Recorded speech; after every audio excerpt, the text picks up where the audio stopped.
Okay, so let's talk about what's going on in fascist Florida today. First, I'd like to lead with the fact that Representative Paul Renner here in the state of Florida, who represents a district in the Flagler Beach area, a couple hours ago, he tweeted about how this legislature wants to open up another special session to try and punish Disney for outsmarting them. When are you guys going to hang it up and focus on real fucking problems that we have here in the state of Florida, like the homeowners insurance crisis?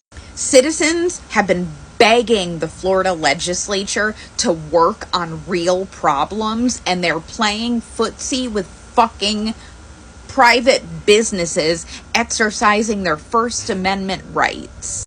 Second, in fucking Florida's the goddamn Wild West today, Ron DeSantis quietly signed into law Permitless Carry here in the great state of Florida, meaning come on down to Disney World where you might just get shot.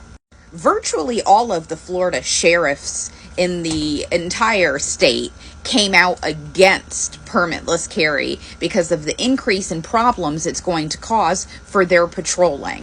People in this state are already off their goddamn rocker. Arm 'em all, right? What sounds like a better idea than to just let anybody carry a goddamn gun? No registry for it. No permit for it. Just fuck it, right? Fuck it. That sounds like an awesome idea. And that is what the Republican-led legislature did in the state today, with a nice big rubber stamp from Ron DeShitstain. And now, last, but certainly not least, in a step back for all women here in the great state of Florida.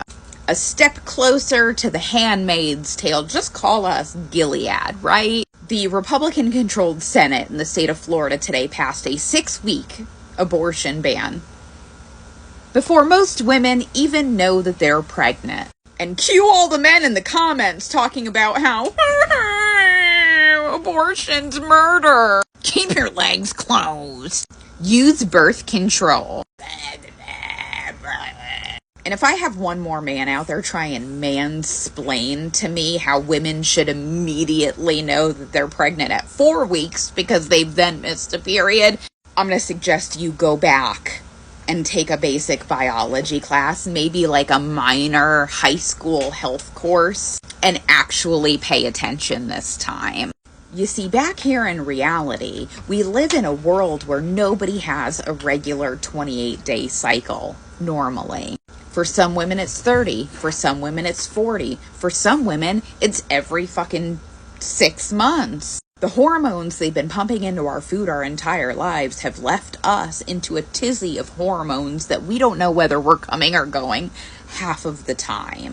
Hormonal birth control will make you not have a period at all. So if you're using contraceptive and you're practicing safe sex, you're not expecting to get pregnant. But when you do, and you don't have a period for 3 months, you're shocked to find out after the fact there was something going on in there. The fact of the matter is, the government does not belong in the healthcare decisions of private citizens, no matter what their gender is. And the gross government overreach when it comes to parents getting their trans children basic health care, women finding basic health care and reproductive health care providers because they're fleeing states like Florida and other states across the country that are posing these abortion bans because they know they can now no longer properly do their job. Sorry, I fucked that one up, but I'm mad and I'm not re-recording.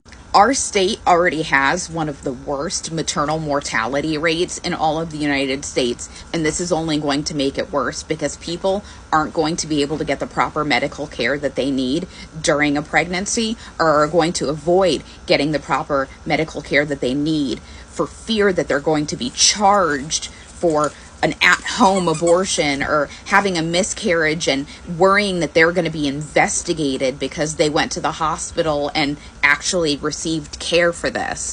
Furthermore, Florida was one of the last places in the geographical South where you could actually get an abortion until 15 weeks because all of these little bans have been popping up across the Bible Belt. So when little Susie gets pregnant by your husband, she's no longer going to be able to hop into Florida and pretend she's going to Disney World for the weekend.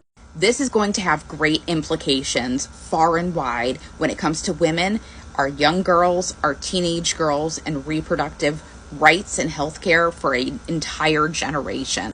You say elections don't have consequences, but they do. And now we'll have the first generations of our daughters that'll have less rights than our mothers did. And that's a step backwards for America.